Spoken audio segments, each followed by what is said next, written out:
உங்களுக்கு தான் எல்லாம் தெரிஞ்சிருக்கே, அப்புறம் என்கிட்ட கேட்கறதுக்கு ஒன்றும் இல்லையே.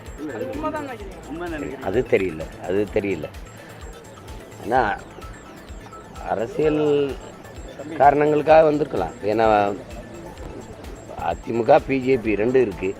மற்ற கட்சிகள்லாம் யார் யார் அவங்களோட கூட்டணிக்கு வர்றாங்கங்கிறத முடிவு பண்ணுறதுக்கு வந்திருக்கலாம்னு நான் நினைக்கிறேன். அவ்வளோ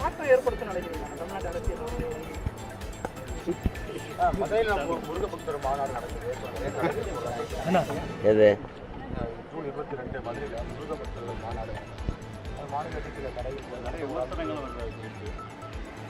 இந்து முன்னணி அது அவங்க ஒவ்வொருத்தரும் நடத்தணும்னு நினைக்கிறாங்க. நான் முதல்ல வேலை தொட்டு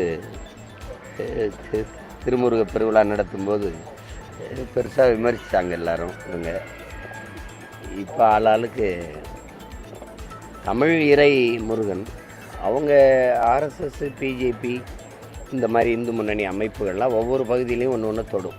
கேரளானா ஐயப்பனை தொடும். உங்களுக்கு தெரியும், கோயிலுக்குள்ளே நுழையக்கூடாது பெண்கள்னு ஒரு பிரச்சனையை கொண்டு வந்துச்சு. இப்போ ராமர் கோயில் கட்டியாச்சு அப்படின்னோன்னா அது முற்று பெற்றுது. அங்கே அரசியல் இல்லை. ஒரிசாவில் பூரி ஜெகநாத்தை தொட்டுச்சு. எங்கள்கிட்ட முருகனை தொட்டு பார்க்குது. உங்களுக்கு புரியுதுன்னு நினைக்கிறேன்.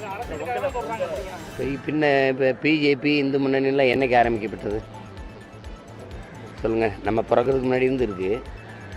இங்கே முருகன் இப்போ இல்லையே, பல ஆயிரம் ஆண்டுகளாக எங்களுக்கு இறையாக இருக்கார். அன்றைக்கெல்லாம் உங்களுக்கு கண்ணுக்கு தெரியலையா? கேட்குறதுக்கு சொல்லுங்கள். இந்த முருகன் நேற்று வந்தாரா? திடீர்னு வந்தவங்க சாய்பாபாவா? இப்போ திடீர்னு பல ஆயிரம் ஆண்டுகளாக எங்களுடைய இறை, எங்கள் இனம் தோன்றிய காலத்திலேருந்து குறிஞ்சி நில தலைவன், தமிழ் இன இறைவனாக இருக்கக்கூடிய முருகப்பெருமான். அவரை நீங்கள் இவ்வளோ காலம் என்ன பண்ணீங்க? சின்ன சின்ன பசங்க நாங்கள் தொட்டு தூக்கிட்டு போனோன்னே போய் இதில் ஒரு இது இருக்கு பிறகு நம்மளும் பேசுவோம்.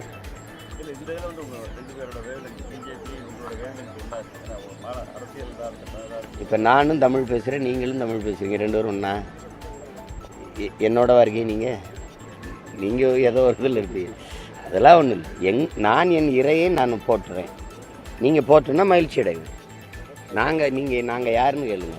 நாங்கள் கடவுளை இந்த நாட்டில் இந்த நிலத்தில் இருக்க எல்லா இனங்களுக்கும் கடன் கொடுத்தவர்கள், இறைவனை இரவல் கொடுத்த இனத்தின் மக்கள் நாங்கள். உங்கள் சிவன் யார்? உங்கள் பெருமாள் திருமால்லாம் யார்? எங்கள் மூதாதை, எங்கள் இறை, நாங்கள் வழிபட்ட தெய்வங்கள். அதை நீங்கள் எடுத்துக்கிட்டீங்க, எங்களுக்கு மகிழ்ச்சி தான், கொண்டாடுங்க.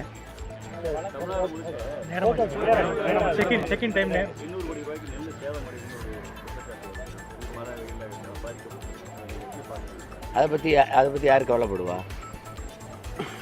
டாஸ்மார்க் சரக்கை பத்திரமா வைக்கிறதுக்கு கட்டின இதை காப்பகங்கள், அந்த சேமிப்பு கிடங்குகள் போல் நெல்லை கொள்முதல் செய்து சேமித்து வைக்கிறதுக்கு கிடங்குகள் இருக்கா? என்கிட்ட கேட்காதீங்க. கோவப்பட வேண்டியது வேளாண் பெருங்குடி மக்கள். எல்லாம் சரிங்க, இன்னைக்கு தான் நடக்குதா? ஒவ்வொரு ஆண்டும் நடக்குது. ஆனால் திரும்ப திரும்ப இவர்களுக்கே வாக்கு செலுத்தி வலிமையை கொடுக்கறது யார்? இது யார்? அது யாருடைய தவறு? ஒரு அநீதியான மோசமான ஆட்சி நடக்குதுன்னா அந்த ஆட்சியை தேர்வு பண்ண மக்களும் அதுக்கு பொறுப்பேற்க